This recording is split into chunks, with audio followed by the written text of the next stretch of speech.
People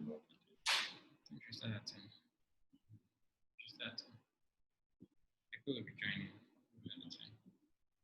So I'm broadcasting.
Africa Center for Energy Policy is also an Accra-based think tank.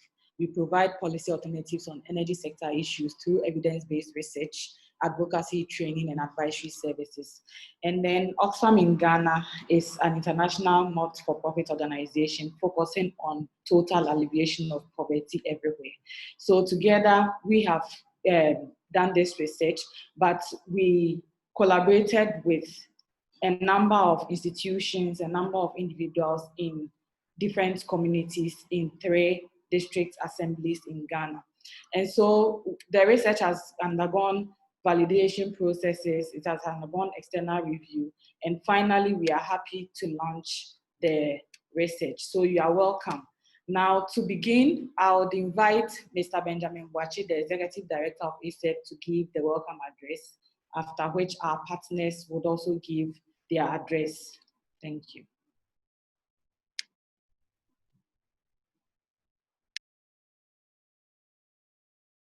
Did you mute me? Hello? Yes, thank you very much, Pauline. Thank you very much, distinguished invited participants to the launch of today's report. We are grateful to our partners, Oxfam and NRGI, for supporting this work to bring it to this level. We are also grateful to the many participants we spoke to and those who have joined us at today's launch. We are grateful to the institutions who offered to engage us, at the interview stage and also at the stage of the review of the draft report to actually provide useful comments that has generated the output that we have today. The essence of this report really was to recognize that mining creates impacts, and this is established in many documents, including World Bank reports and others, that mining everywhere creates impacts, and particularly for women, the impact tends to be varied.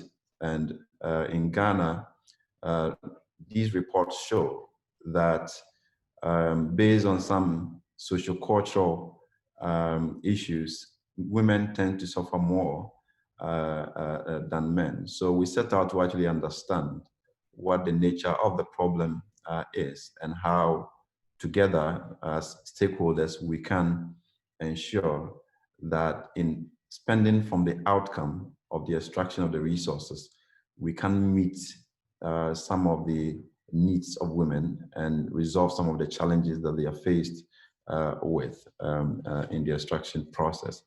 So we would have a short event where we will present the findings from the research to all of us here, and then we'll give the opportunity for key stakeholders to comment and also receive questions that could help strengthen the implementation of this report and also for future studies. I must say that we would not in this report be able to address every challenge, every issue, but to actually highlight the key issues that are germane as we found them in the course of the work. But it sets the scene for us to do many more work around gender issues and ensuring that the revenues that result from the extraction of resources can actually impact all equally. So I thank you once again for taking the time to be part of this, and I hand over to you, Pauline. Thank you, Mr. Benjamin Boache, for the introduction. I'll now hand over to Ms. Nafi Chinwe to give her address. Nafi is the West African Regional Manager, Anglophone for Natural Resource Governance Institute. Nafi, please, over to you. Thank you very much, Pauline and Ben. Can you hear me good? Yes. Pauline, can you? Yes, you're on. Yes. Okay, great. Good morning to everyone here. The Natural Resource Governance Institute is very pleased to have collaborated with the Africa Center for Energy Policy and Oxfam in Ghana in this important research that highlights critical gender gaps in resource allocation, utilization, and benefits in select mining communities in Ghana. More often, institutions like ours tend to spend a lot of time engaging on macro level policy issues. Of course, these are important, but we spend less time in assessing how these policies are implemented and translated in the lives of people at the community level.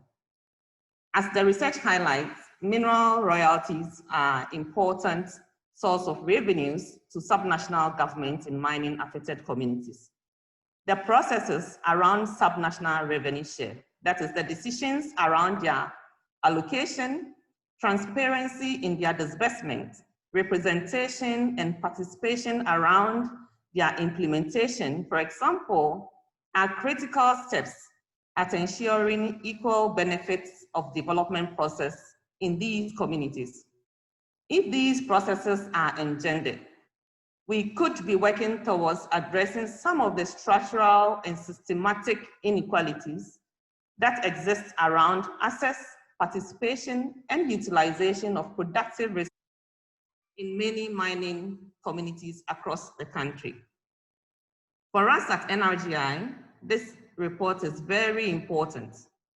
One, it creates the intersection between our macro and micro level policy work. Two, it highlights the gender gaps in our legal frameworks for resource governance. And three, it highlights the gaps in implementation and coordination of some of our existing policies and frameworks, particularly the incorporation and implementation of gender-sensitive budgeting in the extractive sector. If we do not take steps to rectify some of these gaps, we would be entrenching the systematic and structural gender inequalities in our mining communities, and indeed in many communities across the country. As the country pursues resource-backed loans, and in government's recent attempt to raise capital in difficult times and leverage the country's gold royalty for development, it is our hope that the framework for allocation and utilization of revenues that will be accrued would be guided by the gender differential issues that exist in our mining communities between men and women. And that this research report would be a useful resource to guide some of the decisions on how allocations will be made. It is also our hope that this research finding and recommendation will lend insight into national and subnational budgeting process. I would like to end by thanking ACEP for the leadership in the entire research process and for once more pushing the boundaries. Thank you very much, and I look forward to hearing the thoughts from government institutions represented on this event. Thank you very much. Thank you so much, Nafi, for that wonderful delivery. I'll now invite Mr. Tijani Ahmed Hamza. He is the country director for Oxfam in Ghana to deliver his address as well.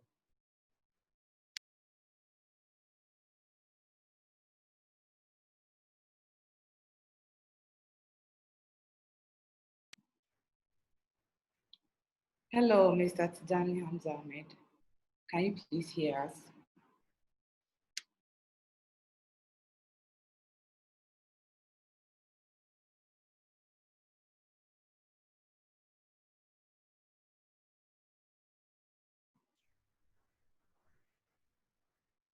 Hello, sir. Can you please hear us?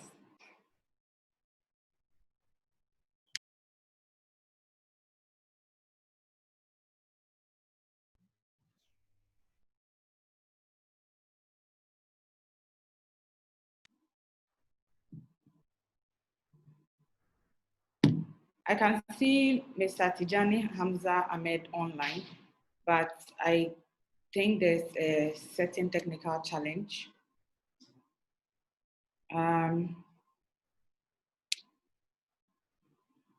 Let's give him 1 more minute to see if he will be able to join us.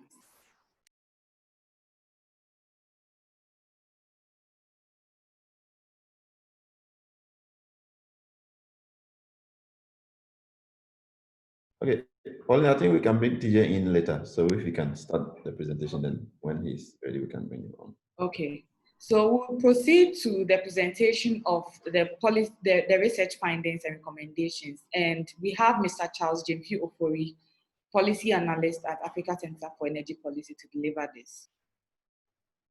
Charles, please, over to you.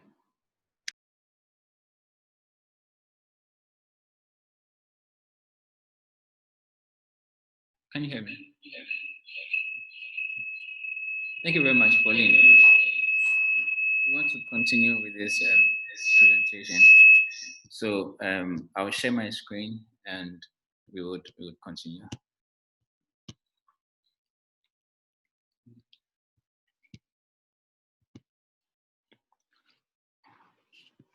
Okay, I hope you can all see the screen, please.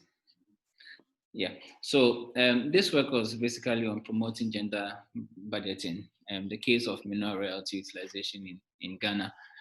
My name is Charles Jemfi Ofori. I'm a policy analyst with the Africa Center for Energy Policy. So this is the outline of the presentation. We would have a brief introduction. We'll go through the importance of mineral royalty, that's the MDF, and within the study districts. You would also assess the MDF utilization in the districts we studied. You will assess the needs of women in these districts. You will look at women's participation in decision making, and then you will look at the summary of the key findings and the recommendations. Okay. So now, gender disparity is a general problem in Ghana, and based on statistics we took from the Ghana Chamber of Mines and also the Statistical Service. And as you can see, we see that there are more men within the workforce and population than women. And also, if you look at the employment within the large-scale mining companies, Ghanaian employment within the large-scale mining companies, we have about 92% of them being men and then 8% being women.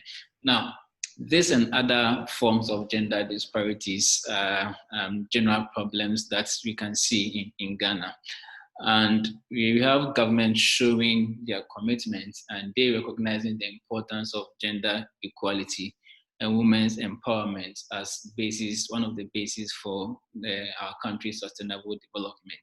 So we believe that if gender responsive budgeting is implemented at both national and subnational levels, it can help to address the issues of gender inequality.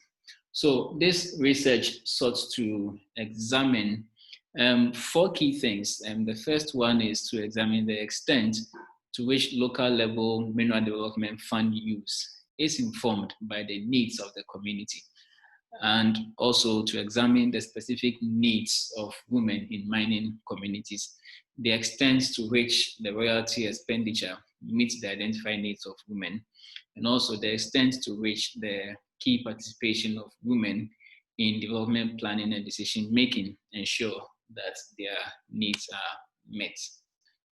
We focused on 3 mining districts in Ghana: the Esutifin North District, the Prestia-Huni Valley District Municipality, and also the Talensi District. Now, the Esutifin North and Prestia-Huni Valley districts are key large-scale mining areas, and they contribute about 30% of Ghana's mining gold volume from large-scale mining companies. The Talensi district is a mining prospecting area and also have some small-scale mining activities ongoing at the area. And we also believe that adding Talensi to this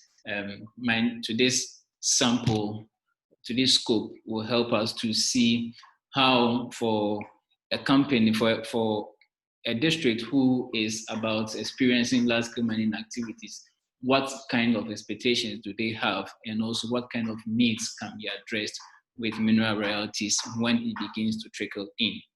We interviewed about 269 respondents, 158 women, and then 158 men, and then 111 women.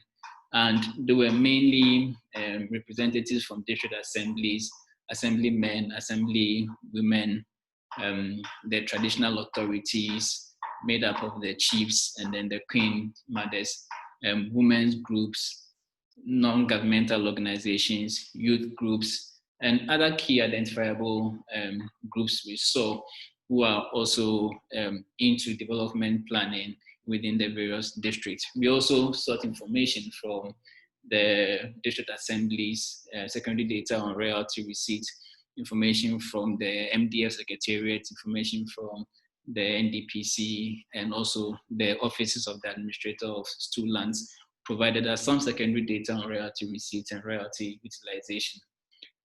When the work was done, we had some review and also validation by our stakeholders, mostly both respondents who took part in the study, and also some other reviewers went through to validate the research that we came out with. So one of the first issues we want to discuss is the importance of the Mineral Development Fund within the study districts. Now, this chart provides us with an overview of how the MDF is distributed. So when the companies pay the mineral royalty and GOD takes its 80%, the 20% is shared among various beneficiaries, such as the subnational government, the Mining Community Development Scheme, the Ministry of Lands and Natural Resources, the Minerals Commission, the Ghana, the Geological Survey Department, and other stakeholders, traditional authorities, traditional institutions, and all other stakeholders also get a share of the funds. Now, the 2 key areas that we will be looking at today will be the allocation to the subnational government and also allocation to the Mining Community Development Scheme. Now, if you come to the district assemblies, the district assemblies we studied, they have 3 main funding sources. Now, this is data from 2010 to 2019 for both Prestia-Huni Valley and Esutifin North District. Now, when you look at the graph as shown, you see that the Mineral Development Fund forms a huge chunk of their revenue sources. For Christian Huni Valley, the MDF formed about 49% of their total revenue sources. And also for Asutifi North, MDF formed about 43%. This shows the importance of the MDF as an important revenue sources for these districts. We didn't include that of Talensi because they receive minimal royalties from other activities such as quarrying, and they do not receive mineral royalties as it stands now. But for the two communities, for the two districts who undergo large-scale mining operations, we could see the importance of mineral royalties for their development financing. So the interviews with officials from the district assemblies also revealed that these comparatively disbursements of the MDF are more reliable and they are more timely. So if you look at the relative reliability and also the relative the substantial value of monies that come through the MDF, we believe that royalty utilization is important in addressing the gendered needs of women within these districts. So we want to find out what have these districts been using the royalties to do, what kinds of projects, what kind of development were being done using the royalty that came to them. We took data from the Asutifi North and then the Pristia Huni Valley districts from 2008 to 2018 based on the projects that they have completed and ongoing projects using the MDF. And we found a total of about 87 projects for the Asutifi North district and about 91 projects for the Pristia Huni Valley district. And Asutifi has spent about 21 million cedis, and Pristia Huni Valley has spent about 13 million cedis in terms of royalty utilization. Now, as a breakdown of the projects, the MDF have been used to fund quite a number of projects across the various sectors of the economy, the administration, education, where they focused on building schools and renovation classrooms and providing teaching and learning materials. In the health sector, provision of hospital buildings, hospital equipment, accommodation for staff of the hospitals. And also we see other road development, construction of roads, bridges, sanitation, also provision of refuse collection equipment, and also provision of other things that are necessary for sanitation. They also undertook projects that are related to ensuring, facilitating easy access to markets. And if you look at the percentage of amount spent, you see that most of the money that came from royalties were spent on the education, roads, and also in facilitating trade, especially for Asutifi North District. For Pristia, most of the monies were spent on education, road development, sanitation, and also some social development interventions. So you could see that both districts, Asutifi and then Pristia, have made quite significant investments in education. They've made significant investments in health, in trade, in road infrastructure, and social development. And these investments impact both men and women. We also see that some projects are more likely to meet the needs of women. For instance, the provision of maternity blocks and market facilities are more likely to meet the needs of women. But then our study also identifies certain priority needs of women that this spending doesn't address. And we're going to look at these needs. So our next session, we want to identify what the needs of women are. So as we went across in interviewing various people within the districts, one of the key things we wanted to look out for was to assess the women's needs in these mining districts. Now, our research came up with various needs. There were many needs, but the recurring needs that we saw were mainly two particular needs. The first one was sustainable agriculture, and the second one was access to capital for trading purposes. So the research found two main needs of women as far as the mining districts are concerned: agriculture and also access to capital for trading.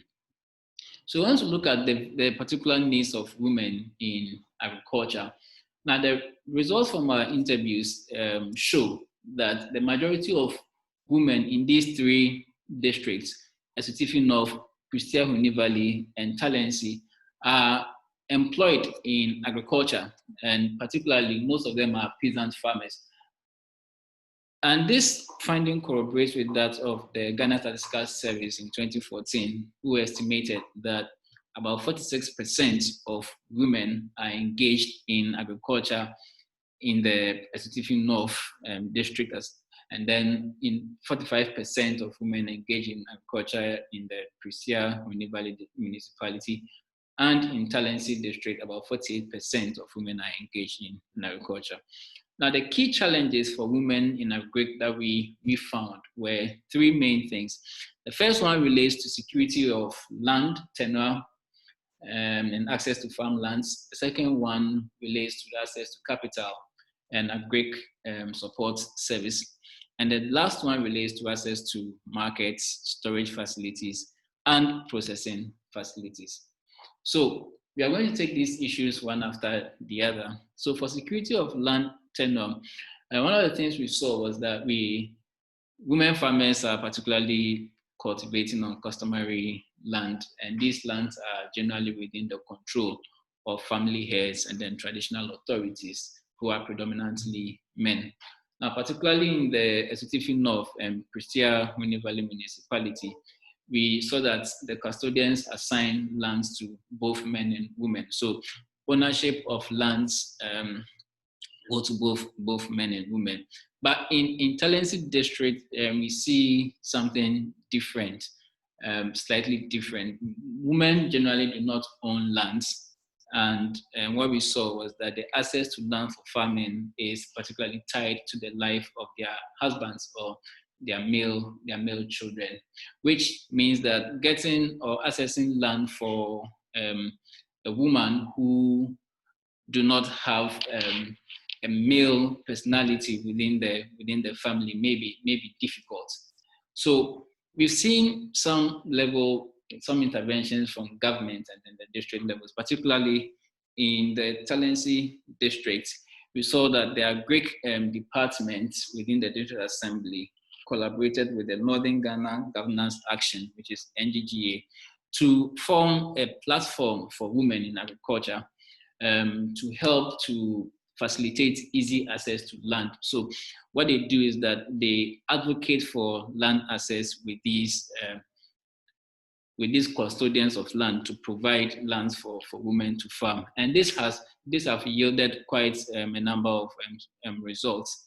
But the fear is that if this program ends by 2021, then we need to be able to sustain this access to land for women. They also have the Land Act that has been passed, recently been passed by Parliament, which we believe is going to help to provide a very equal access to land for both men and then women. But beyond this, we believe that the MDF can also help in ensuring security of land tenure and access, which wouldn't even require sufficient funding. The local management committee of the MDF, who are members, people chosen to administer the mining community development scheme, can engage landowners and advocate for custodians of land in order to recognize the challenges that women face. And we believe that the LMC will be able to do this because of the constituents of the committee, made up of the landowners themselves, I mean, the traditional authorities, the district authorities, representatives from youth groups, women's group.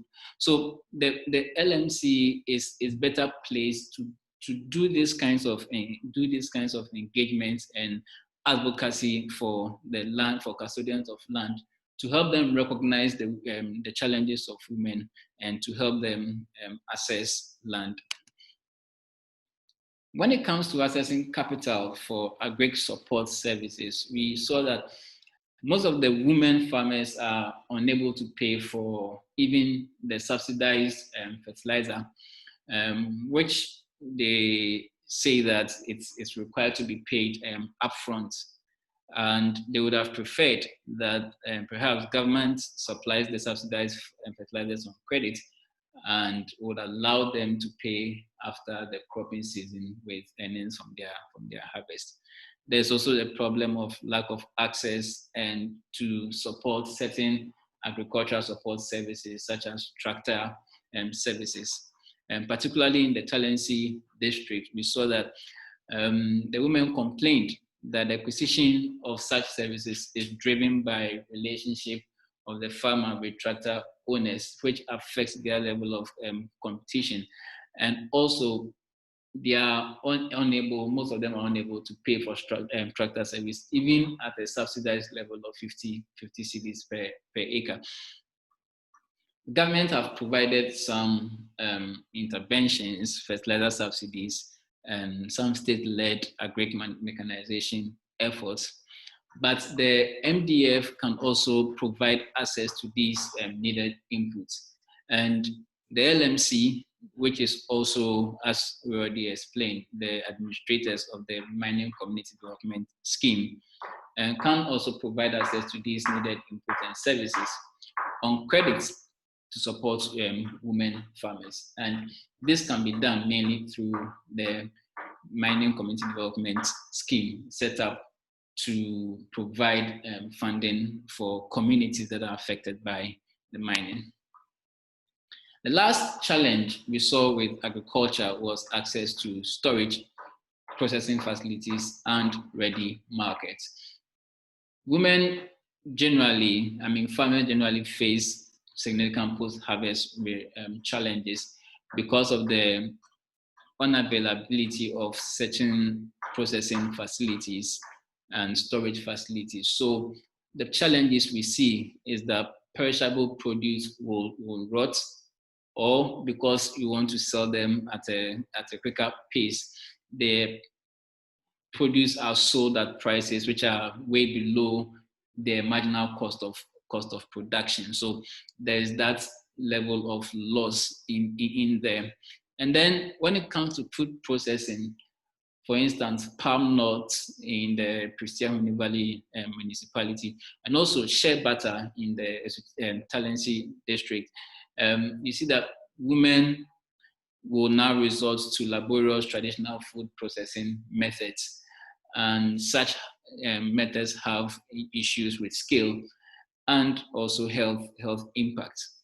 So we believe that if strategic investments of portions of the MDF within the value chain are done in a sustainable way, these issues of food processing problems and then storage problems can be curtailed. So a key step would be for the governance structures of MDF, that is the district assemblies, and then the local management committee of the MCDS should be able to identify which strategy will be able to respond to the fund sustainable investments. So what kind of sustainable investments can be made in order to curb the issues of storage and processing facilities and problems that the women face. So although we see a lot of women engaging in agriculture, there are other activities that women engage in. So in the Sutifi and Prisia, particularly, we found that some women engage in other low-income activities such as petty trading, in second-hand clothing, vocational activities such as hairdressing, dressmaking, and then catering. And in the Talensi district, we also found that women are engaged in cloth weaving and then the processing of shea butter. Now, you see that when it comes to trading, some NGOs and in collaboration with the districts have also provided some skills development training to women. But the challenge is that after these skills have been acquired, there's that lack of capital for these women who have obtained the skills to start their businesses or to begin their own trading activities.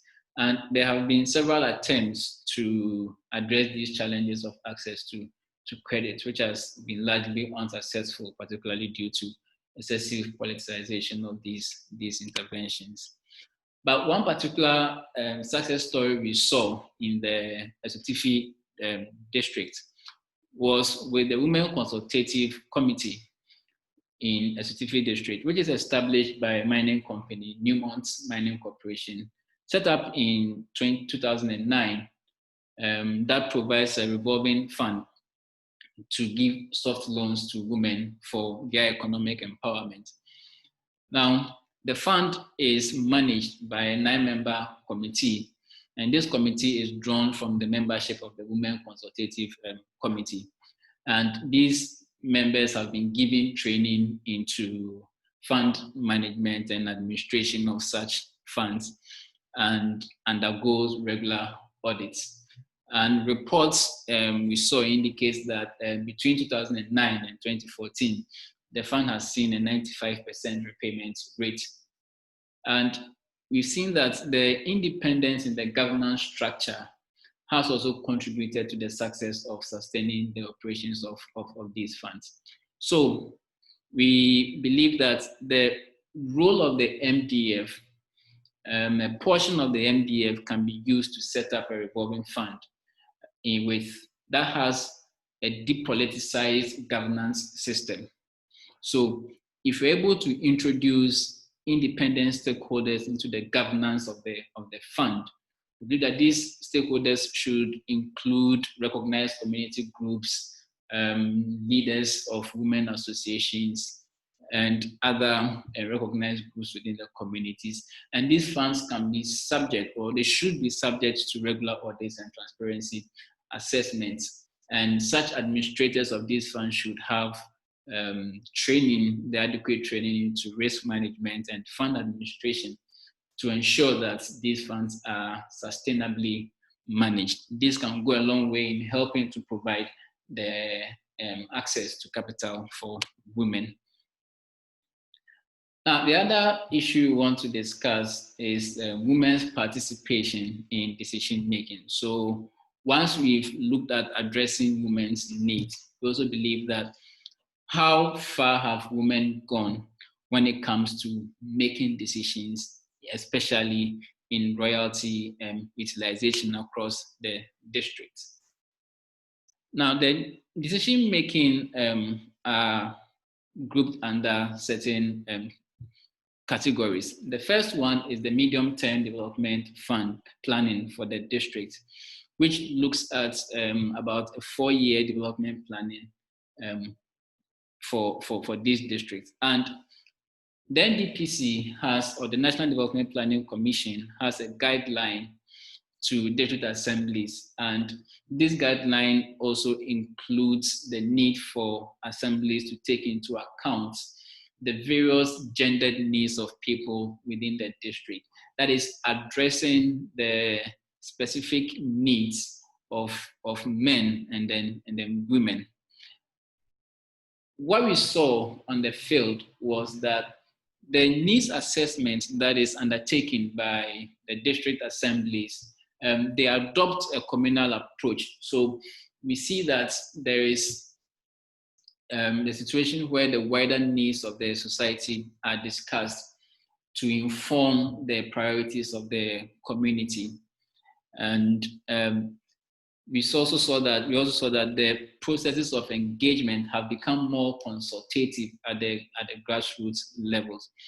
Previously, meetings were held in a manner that excluded women, especially in relation to the timing But the assemblies have made efforts to ensure that such issues, which is the timing of community engagement, are now done to fit into the women's schedules. But then, beyond that, there's that prioritization of these needs, and the prioritization of these needs, once they are being assessed, are mostly done by traditional authorities, area and council members, and opinion leaders who are generally male-dominated. And what we saw also, as corroborated by the interviews with us officials, also showed that the current budgeting process operates under an assumption that the projects that they do would equally benefit all women, without necessarily going to the specific gender needs of men and then women. Now, another level of prioritization is that after the medium-term planning has been done, there's another level of prioritization, which is the annual budget prioritization. And this is where the budget's needs are prioritized for implementation for the particular year. Now, what we see, and these ones are particularly done at the levels of the district assembly, but women representation at the district assembly is low across all the study districts. So, for instance, at the time of the study, the composition of women assembly members in these districts was very, very low. Out of 38 assembly members in the Certificate district at the time of the study, we had only 4 women. In the Christian Huni Valley, out of 46, we had only 2 women. And then also in the Talensi district, out of 32, we had only 2 women who were assembly members. Now, specific development interventions are influenced at these higher levels, at the subcommittee levels, and also at the executive committee levels of the district assembly. And mainly, as we saw in the earlier slide about the representation, at these levels, women representation is almost non-existent. So we believe that if there is an increased number and also quality of women representation can be used to test for what women can do for themselves. And we believe that increasing women representation may not necessarily occur in the short to medium term. But then, in the meantime, regulations and guidelines on the MDF could be a practical measure to utilize mineral royalties to address the needs of women in mining communities. So this section provides a summary of the key findings and then the recommendations that we make as far as this study is concerned. Now, first, one of the things we found was that, as I've already stated, that the specific needs of women within the 3 districts we studied span 2 main sectors, agriculture and trade. And under agriculture, we saw security of land tenure and access to lands. We saw the need for them to be provided with capital to support their farm expansion and also agri support services, and the need for provision of processing and storage facilities. Then we also have trade, access to capital for their trading activities. Also, you see that mineral royalty disbursements to these 3 districts we studied are more stable and more reliable than other statutory disbursements, such as the District Assembly's Common Fund. We've also seen that there have been generally improvements in women consultation and assessing the needs of the community. However, when it comes to prioritizing needs for women for medium-term development planning and also annual budget planning, these are 2 important levels of decision-making where women participation is low. And we see that district assemblies tend to adopt processes that do not necessarily pay attention to gender differentiated needs. Because of that communal approach to say that we undertake development planning that impacts the lives of everybody, including men and women, there isn't that deliberate approach to identify the peculiar needs of men and the peculiar needs of women in order to address these needs. We also see that key decision-making roles in the assemblies in the districts we studied are dominated by men. And the fact that men have largely led decision-making around budgeted, which have resulted in gender-blind budgeting process. This makes a case for women representation in key decision-making roles, so that we would test to see how women representation in key decision-making roles can positively impact on gender responsive budgeting. Also, increasing women's representation in key decision-making at the subnational level may not occur in the short to medium term as we saw, but we believe that regulations and guidelines which are tied to the MDF Act could be more practical or a very important short-term approach for us to utilize mineral royalties that would address the peculiar needs of women in mining communities. So these are our recommendations based on the findings of the study. The first recommendation is that the regulations that are associated with the MDF should prescribe a criteria for gender responsive budgeting for fund administrators. And when we talk about fund administrators, we mean district assemblies and also the local management committee. And this would ensure that the royalty use is informed by evidence-based gender-sensitive development planning and budgeting. So not just budgeting on a communal basis, but budgeting that is sensitive to both the needs of men and women. We're also saying that the regulations should create revolving funds to address the specific needs of women in agriculture and in trade. So particularly in agriculture, the MDF should be able to provide access to credit for farm inputs and services such as fertilizers, seedlings, and tractor operation services that women can access and then pay back after their harvest. On trade also, the fund should be able to provide access to credit facilities required for small-scale businesses within the mining communities. We also recommend that the regulation should empower the local management committee to engage landowners and then the custodians of land to ensure that equitable and easy access to farmlands are provided for women. We believe that the LMC can deliver this because of the strength of its membership. Includes representatives from the district assembly and also traditional authorities. We also recommend that all stakeholders should encourage women's participation in development planning. And as we've seen that women have a better understanding of their own needs. If women have a platform to better articulate their needs, we believe that they can influence budgeting and they can influence gender responsive budgeting. Lastly, we wish to recommend that civil society organizations should also be instrumental in monitoring development planning processes of districts and basically how mineral royalties can meet the needs of women. CSOs should be able to support district assemblies with gender-based research such as this to improve gender responsive and mineral royalty utilization.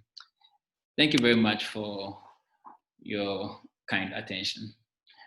Pauline, you could take it from here. Thank you. Thank you so much, Charles. That was a very detailed presentation and a wonderful one at that. We are really grateful for your efforts. So we'll zoom in straight into getting some remarks from our participants. And if you have any questions, If you have any questions, kindly put it in the Q&A box. Some people have started asking questions. I've been able to answer some, but please keep posting your questions in the Q&A box.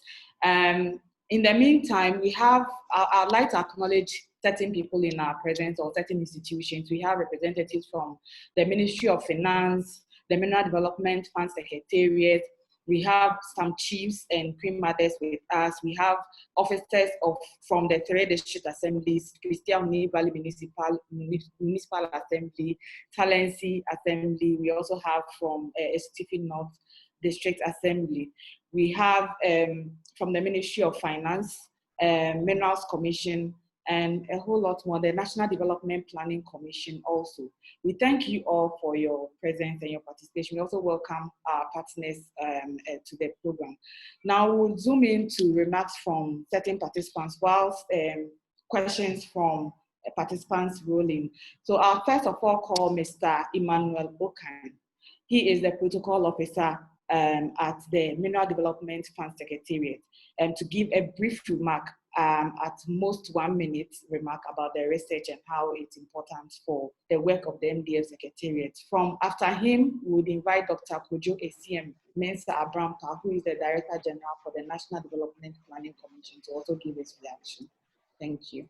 So Mr. Emmanuel Okan, please over to you. Charles, if you can unmute Mr. Emmanuel Okan, that would be very helpful. Thank you very much.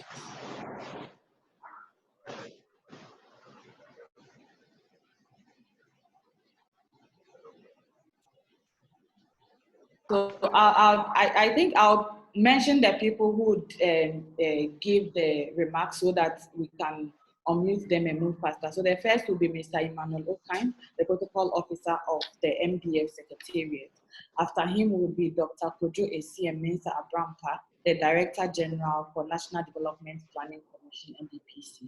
Then Ms. Edna Bakuboni. She is the Principal Economic Officer and also the Department Head of the Socioeconomic Policy Research and Dissemination Unit at the Ministry of Finance, to give her reaction. After her, we would invite Mr. Vincent Mauli, former Budget Officer of Christian Valley Municipal Assembly, and he was present at the time we were doing the research, to also give his remark. And thankfully, we have the current Budget Officer also with us, Mr. Bampa Steven. So Mr. Vincent would give his remarks. Then we have Nana Kunadua, Queen Mother of Wasafisa. And finally, Nana Nteboa Pra IV, Himan Prestia Divisional Chief, would also give his remarks. So I would leave the floor for Mr. Emmanuel. Thank you.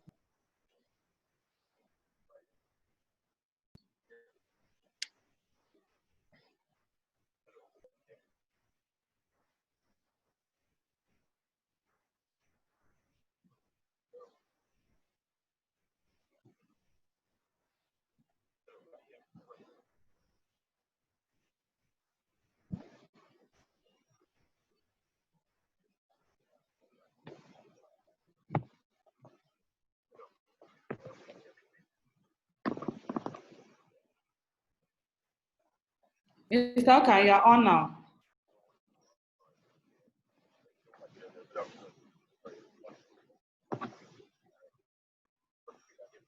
We can barely hear you, please. Can you increase your volume?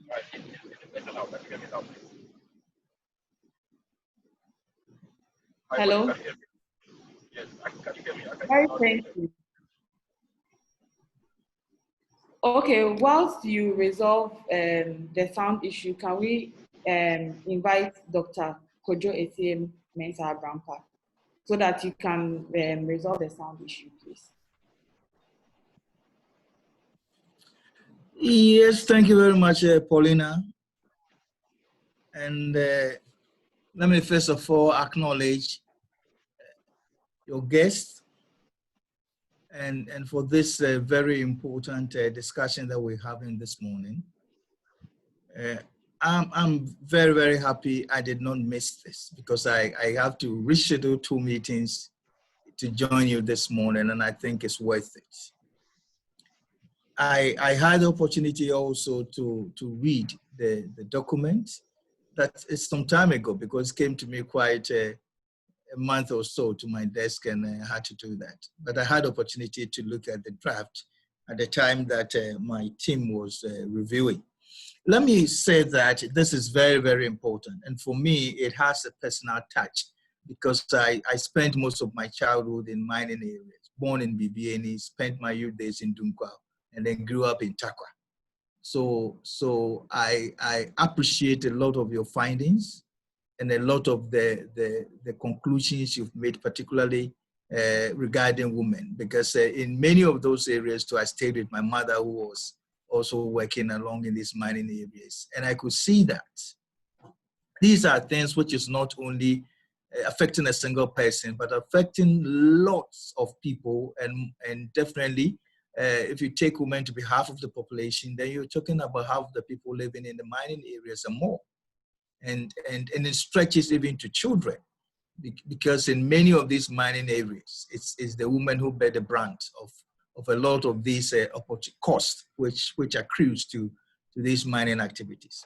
It is, first of all, bringing us to appreciate the fact that there are certain externalities from these mining activities, no matter how good it is. And therefore, the resources that we obtain from these activities, which are substantial compared to the revenues that we obtain in this country, must go to a certain level to ameliorate those who suffer directly from some of these costs. And if you are really identifying and prioritizing those who are affected by these activities, then women fall in the core. In many of these areas, it affects their own livelihood sources, in terms of many of them have to change, even from farming to immediately go into petty trading. That brings in the other side of the benefit, but they lose their farms, and to the extent it also affects the whole issue around the land tenure. And we know already, particularly in our female-dominated leadership in many of our towns and even districts, it becomes a huge challenge. So I think that you brought our attention to a very important call. And I take it, I happen to be on part of the delegation that went around inaugurating these district assemblies. And I think it is a huge problem, because what we are saying is that in this time of going to 25 years of democracy and participation, we still have as low as 2 women representatives in district assemblies with more than 40 members. It's a re-indictment on all of us who have been advocates of decentralization and participation in this country. It means that for all the effort that we've made, this is not impacting on our decisions, it's not impacting on our development outputs, and definitely the outcomes. So this is an area you've thrown so much light to. Participation, this is very, very important, and we need to look at that. For where I sit, this is very, very important, because we are going through another cycle of medium-term development plan preparation. We already worked on the guidelines, and we'll be sending it to the field. We're going to help the district in identifying some of these prioritized areas within their own framework and within their own environment. And I asked myself, to what extent would some of these issues, which are pertinent to responding to the needs of women, will be identified as priorities in situations where representation is as low as 5%. In my own district, we have 1 elected woman, and there is only 1 government appointee out of even the 8 which were selected and appointed by our decision makers. Out of the 8 appointees, there was only 1 woman, and this is a mining area. So you can imagine, if there are resources that are to be deliberated upon, decisions taken upon on these resources, how many of them will draw in that gender feeling and sensitivity to be able to identify areas where we can put these resources to bring benefits to people that we've denied some livelihood opportunities, and even generally in development opportunities. These are questions which you brought to the fore. It's also telling us that we also need to look at our whole system, our whole process of planning, of resource distribution, particularly at the district level, and also budget, how these two are linked and how eventually it is also implemented on the ground. And I think that there are huge lessons for National Development Planning Commission. And I've already had a first round of discussion with my team, having read your recommendations. And I'm very sure that in the coming weeks, when we're working on the national priorities in terms of the framework and even the planning guidelines, we should be able to take what you've done into serious consideration. You brought about the issue of monitoring, the issue of accountability, and this is very, very important. Who received the funds? How is it decided upon? How is it implemented? At the end of the day, who accounts for it? Who benefits from that? This is a whole chain that we need to look at. And it makes me confirm my thinking that a lot of these things, we must be able to get levels of approval, even at the local level, and give an indication of the approval that is expected. And to reflect the gender dimension in some of these decisions, to make it a requirement so that some of these needs which are pertinent, particularly in mining areas, are taken up. And I'm very happy you've also identified some of these projects that ought to be looked at, which are highly beneficial for women. And you go to these mining areas, you realize that it is somewhere very different. And I'm happy there's achieved there.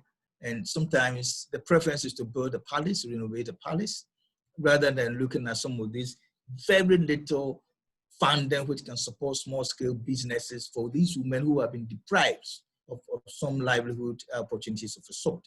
Children who ought to go to good schools, so that the land one day, if it's not then, is taken up for mining, they can also look up for other opportunities because they have skills, they have a new knowledge which they can use. So I will say that you have created a new expectation for those of us who are involved in decisions around planning and budgeting. And I'm sure that this will be a good source of information, which will go a long way to change the way we do things. Thank you very much for this opportunity. And I'm sure that this is only the beginning of the conversation on this research. We'll continue to talk about it wherever we go and bring more attention to it. Thank you very much. Thank you so much, Dr. Mensah Abrampa, for that input.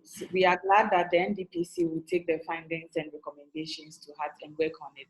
So we'll move on to invite Mr. Emmanuel Okine again to give his reaction.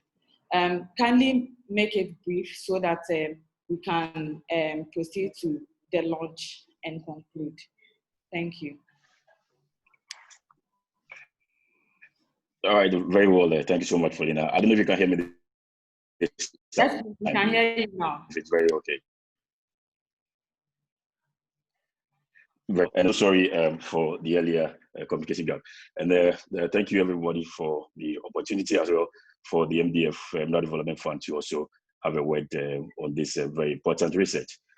Just to perhaps start from where Dr. Mensah ended. This is a very good research, and the findings myself, in fact, it's very good for me. I never seized the opportunity to really miss every bit of it. I think this is a start-off point, just like Dr. Mensah said. And of course, we are the MDF. I'm very grateful to also pick it up from there and then implement most of your recommendations. Just to start with, just as you indicated, of course, we all agree and understand that women are very deprived when it comes to a lot of development and also given a say, in fact, in decision making, especially in the mining communities. That's why at the MDF, I always say it's very good, for the framework of the Act, right from the beginning of Act 912, to understand the need for women involvement in decision making. To start off with, the Act 912 has a woman representation.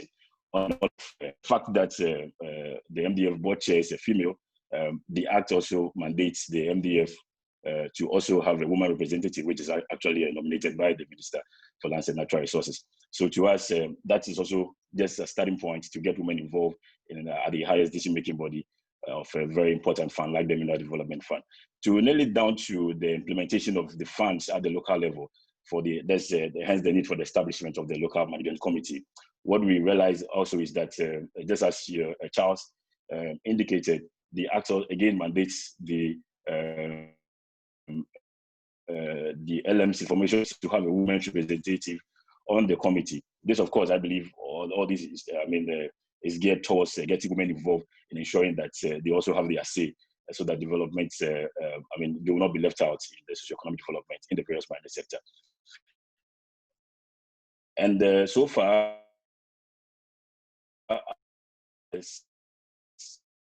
70 LMCs, the involvement of women, their efforts in ensuring that even at meetings, their contributions cannot be really, underrated. They've really done very well. Some are very, very highly inclined. For instance, if I could remember right, the women's has a 2 master's degree program already in development issues. So you could understand, her contribution when she brings up something like that. Having someone like that actually on the committee. So of course, I'm very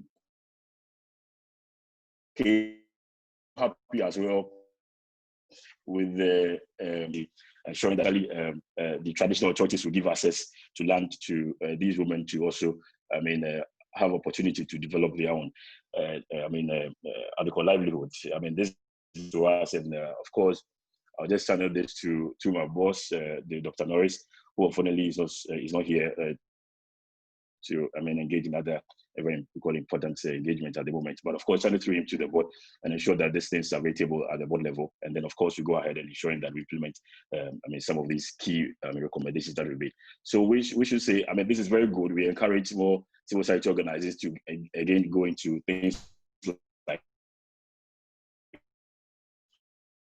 that should come up with research findings like achieve the mandate of the Mineral Development Fund, which is improving the socio-economic development in the mining community. So thank you so much, ACEP. We are so grateful, and we hope that as soon as possible, like I indicated earlier, we'll quickly go ahead and then implement these recommendations. So thank you so much. We are so grateful. Thank you so much, Mr. Okan. We'll now invite Ms. Edna Bafuboni to give the ministry's perspective, Ministry of Finance.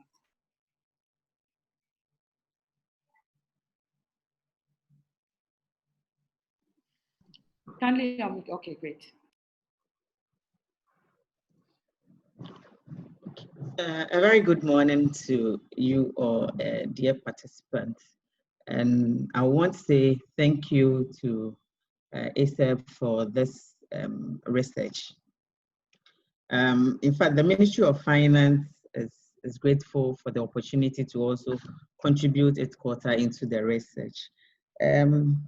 A few remarks, and basically we know that government is committed to the gender equality and women empowerment as an evidence which is key to the signing of the international treaties that the government has done in relation to the SDGs and the guarantee of equal rights and opportunity for all gender. And again, with the development and adoption of the national gender policy. We believe that this study is, that the recommendation and the findings is capable of supporting the country's agenda when it comes to gender mainstreaming in order to solve the issues that have arisen when it comes to resource distribution, utilization, and gender inequalities. And if we have to narrow it down to the mineral royalties for agricultural modernization, trade, and also healthcare towards the growth and development. The Ministry of Finance sees it as a very good step, as it will help us in solving these issues, we being in the shoes of government to distribute resources for our MDAs and going down to the assembly and the district level to implement the agenda of government. But we won't say that there's one point that strikes us which is very critical. And when it comes to the issue of funds, we think that is in the right direction, but as to the implementation is our problem. And that is the recommendation 2. The idea is very good, but our problem is how it is going to work. And here I want to play the devil's advocate in that as government has given funds, and then the recouping of the funds has been a problem.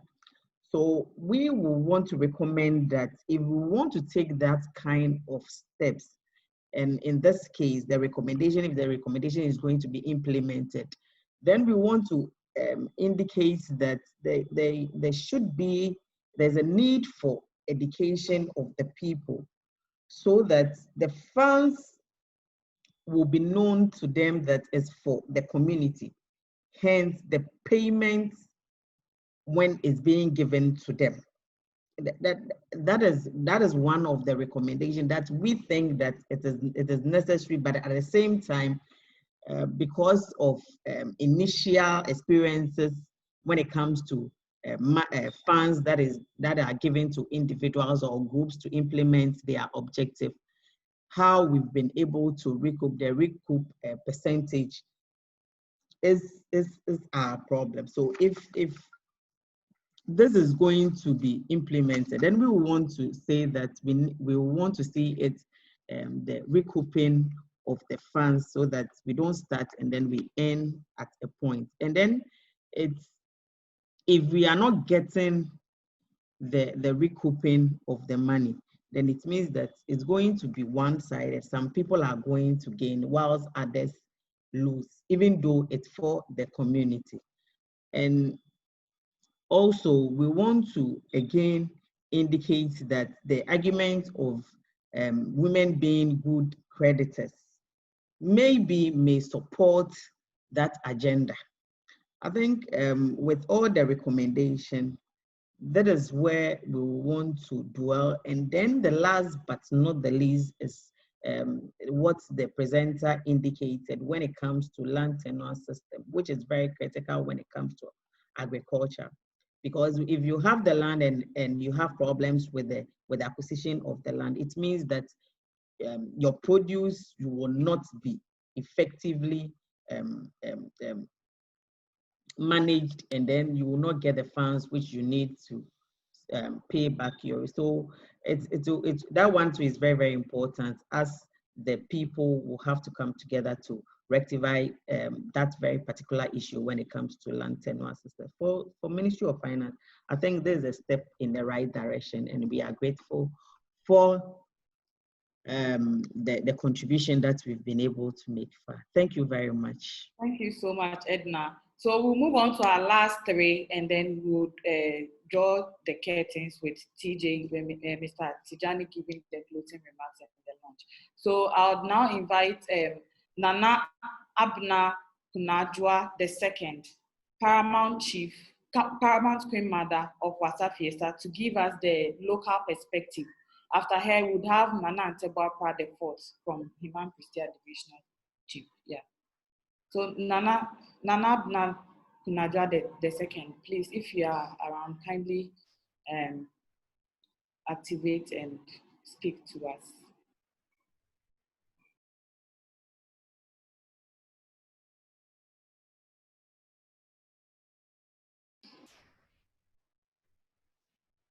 Okay, while we wait on air, we would invite Nana Antebua IV, Human Christian Divisional Chief. Nana, please, the floor is yours.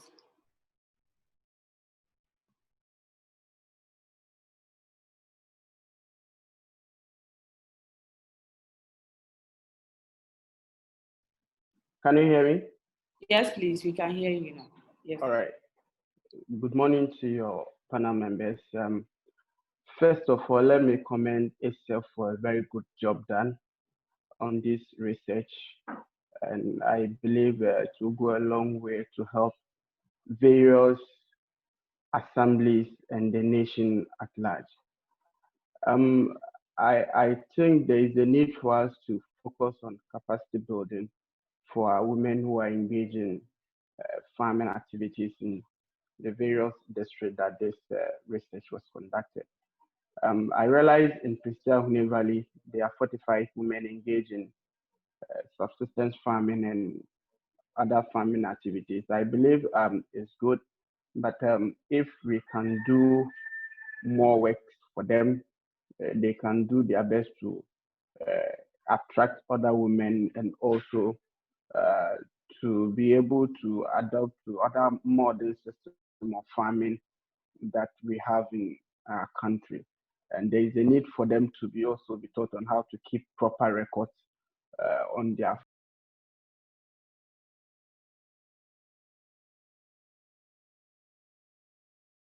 Again, I believe there should be a constant monitoring of their activities from time to time to see how best they are doing. And I believe in doing so, it will encourage them and boost their morale in whatever activities that they are engaged in.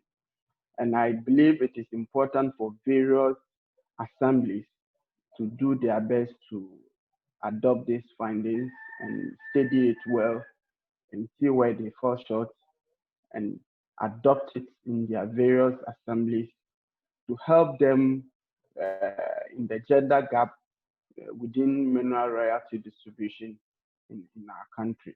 And I believe the issue of land tenure system also needs to be looked at. And I've learned through this report, though I know there are various traditional systems of owning land in different parts of the country, but I believe the system in my area is quite different from the system in the northern part of the country.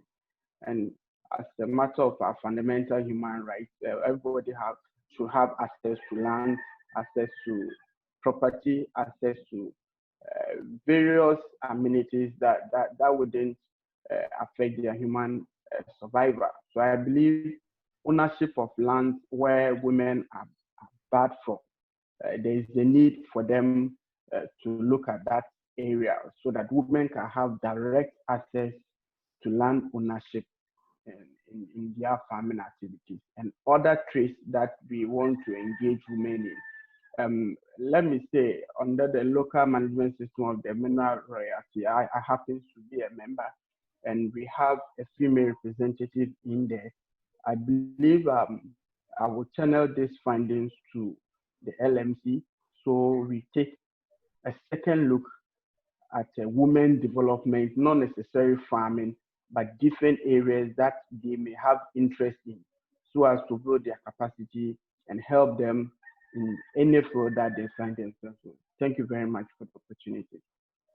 Thank you so much, Nana. We are very grateful. I think time is fast spent, so from all indications, we really have to move on and close. So I really apologize that we're not able to read all the questions, but if you have any question at all, please email us and we'll be happy to respond. We'll call the country director for Oxfam in Ghana, Mr. Tijani Hamza, to give the closing remarks and also to launch the report.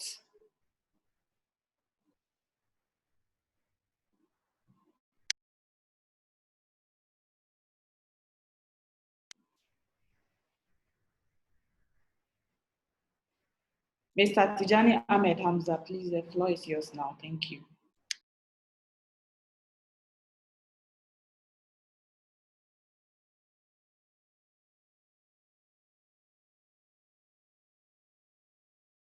Charles, please, can you unmute Mr. Ahmed, because he's actually talking. He's unmuted. Okay.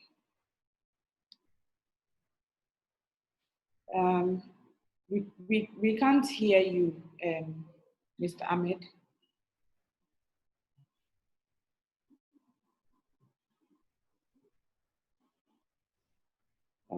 This must be a technical challenge.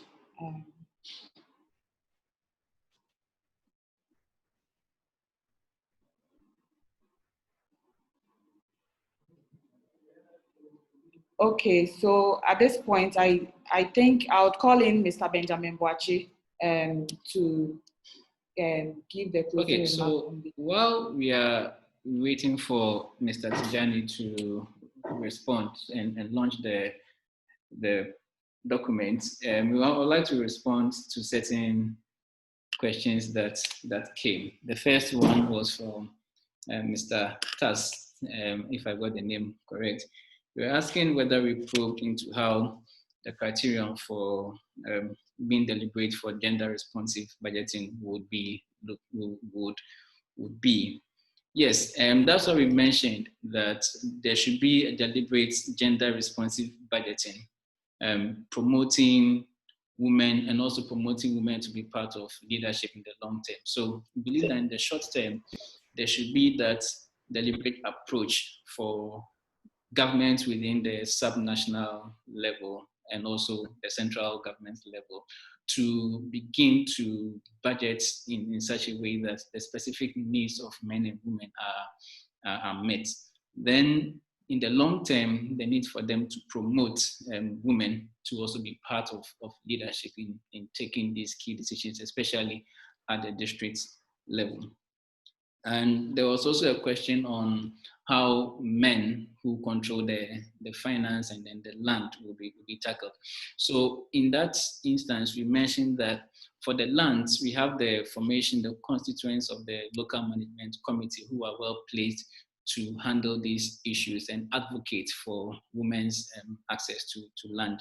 And also on the finance and administration level, we believe that it's more of an administrative issue. So if there is an independent body to administer the funds, so we spoke about a revolving fund that will be able to help to ask for women to access capital. So the issue is about administering the fund. So not who holds the money, but who can respond, who can administer the fund in such independent manner and also facilitates effective repayment of the fund.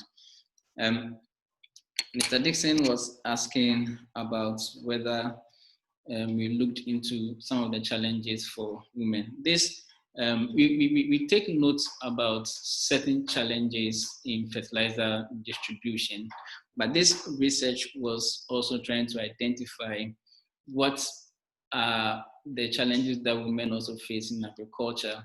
And what came out was the issue about they not being able to pay for even these fertilizers at a subsidized cost. So yes, we take note of these issues that comes with people selling fertilizers or distributing fertilizers across other countries, but that wasn't the exact focus of this research. And I think there was one question that was asking about what the focus of ACEP was. And basically, we are more interested in the allocation, that whatever monies that come into the district, the allocation, the spending should be intentional to address specific needs of men and women. So not necessarily based on increasing allocation to district assemblies, but basically on how whatever monies that comes to the assemblies, irrespective of how much is allocated, we are looking at how these monies may be used and how subnational governments and the leadership of the community development schemes may be intentional in managing these monies to ensure that the peculiar needs of men and women are met. And Mr. Lati Abraham, I have taken note of your comments, and I've shared my email address with you, and I'll be expecting the document you said you would send. Thank you very much. Pauline, I think you can take it from here. Okay, thank you very much, Carl. Thank you all for your questions. So I think Mr. Tijani has tried to resolve the issue. So I'll invite him again to give the closing remark and also launch the report. Hopefully, can you hear me now? Oh, we can hear you now. Sorry about that. Yes, good morning, invited guests from the public and the civil society sector. colleagues from ACEP, NRGI, both within Ghana and outside, and then colleagues from Oxfam within Ghana and outside. And thanks for the positive reaction from the NDPC, Minister of Finance, MDF, and the traditional leaders present, and we in Oxfam, and together with NRGI and ACEP, are looking forward to work with you as you proceed. I remember historically when civil society launched reports like this, there were a lot of reactions and contestations on the methodology, on the facts. And I'm very happy that today we have not received any negative response, if I can put it so, from any of the respondents. And for me, that is positive for the country. When Oxfam was invited over a year ago to be part of this research project, we never actually hesitated for a minute to respond positively. And the reason was that we in Oxfam believe that one of the current challenges of the 21st century is how to deal with the challenges of gender inequality, which we all will agree with me is even more glaring in Ghana across different sectors and various dimensions. For example, when Oxfam, together with our partners, launched the Ghana Inequality Report in 2018, it was revealed that it will take about 1,000 years for the poorest woman in Ghana to earn what the richest man in Ghana will earn from his vault in a month. These statistics are not good, but the good news is that there is potential to address this and other forms of inequality, and that lies in the way we think and manner in which the extractive sector manifests itself. And for us, this includes ensuring that human rights abuses are addressed in the extractive value chain, and also that the revenues and opportunities from the sector are equally distributed for all, especially minority groups. Oxfam therefore sees this research on royalties and gender budgeting as presented by Charles as another wake-up call for Ghana to begin to rethink the existing laws and policies and how they have not been deliberate, if you ask me, in terms of targeting, but also content-wise at addressing the core needs of vulnerable groups like women and persons with disability. We also know that in our democratic experiment in Ghana, decentralization, actually, indeed devolution, has the opportunity to bring in about real local governance and development that we all yearn for. And this is the reason why we believe that situating our recommendations, as Charles did, such as enhancing women's representation within this structure, is essential. It is also why we rehash the call on duty bearers to consider putting in place regulations to concretize the subnational allocations to minority groups. The ACEP deal, contentious as it is, shows that the government has recognized that we are not getting enough out of mineral resources. However, the missing link is how these resources are then used at the doorstep of poor people. And this is the bigger question I think we all should be asking ourselves. In 2016, the current administration promised mineral revenue management law, but for some reason has not been able to deliver on that. I think there is a need for us to reactivate that discussion and ask that it be looked into to ensure that a comprehensive framework is in place, just like we have in the petroleum sector, that protects the livelihoods of women and minorities. Please permit me to express our gratitude to NRGI and ACEP for convening and inviting Oxfam to be part of this, not only to co-finance, if you ask me, but to also be part of a research team and accommodating the inputs from Oxfam in Ghana. I wish to acknowledge the support from Danida through Oxfam in Denmark for the financial support. And now I'm coming to the launch part of this program. So, on the occasion of the presentation of the research report to all the stakeholders present today, I have the honor to declare the research report on promoting gender budgeting, the case of mineral royalty utilization in Ghana, authored by ACEP with technical and financial support from Oxfam and NRGI, duly launched today, Thursday, 28th October, 2020. Thank you very much, and thanks to all for coming.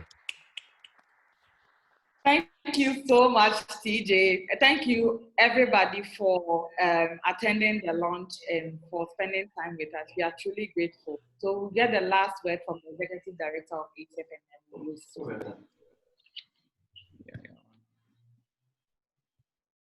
Thank you very much, Pauline, and thank you very much, distinguished participants who have taken a lot of time to stay with us for almost 2 hours. This is just the beginning. We will be coming back to you, NDPC and all the implementing agencies, for us to see how we can integrate the findings and other discussions that will ensue from here into practical actions. And I think that is the essence of this work. There's more to do beyond the research output. We need to really put action to it and ensure that we can deliver that equity that we seek for women who are impacted by the extraction of mineral resources. So on this note, I want to say a big thank you for your time and hope to see you again shortly after this. Thank you very much.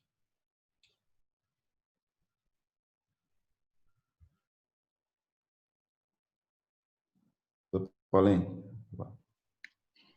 yes, so the program has effectively come to an end. Thank you all, and we'll see you another time. You may please log off now. Thank you very much. Thank you.